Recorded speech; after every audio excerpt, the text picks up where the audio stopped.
Hey everyone! Today we're building a super fun soccer game in Scratch.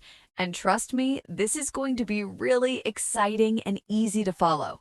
First, let's set up our game scene.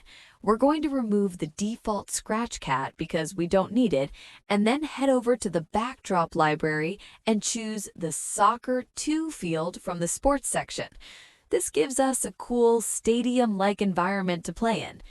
Next, we add two important sprites, a soccer ball and a goalie glove.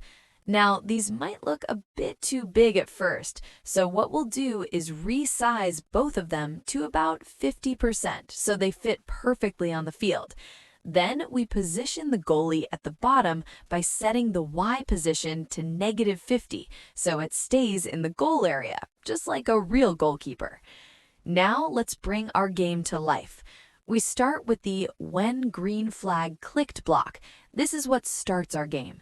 Then we add a forever loop, which basically keeps our game running non-stop. Inside this loop, we're going to control the goalie using our keyboard. If the player presses the right arrow key, the goalie moves to the right. And if they press the left arrow key, it moves to the left. Instead of using a basic move block, we use the glide block so the movement looks smooth and realistic, almost like the goalie is sliding across the field. All right, now for the fun part, the soccer ball. We don't want the ball to go to the same place every time, right?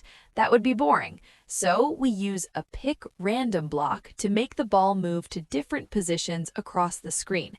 We set it to choose a random X position between -200 and 200. So every time the ball moves, it surprises the player.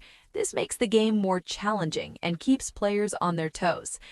Finally, we add collision detection to make the game interactive. We use a sensing block to check if the ball is touching the goalie. When that happens, we trigger some cool effects. We make the ball bounce back, play a cheering sound, and increase the player's score. This gives instant feedback and makes the game feel rewarding and fun. And that's it. You've just created your own soccer game in Scratch using simple coding concepts like loops, conditions, and randomness. Keep experimenting, try adding levels or speed changes, and make your game even more awesome.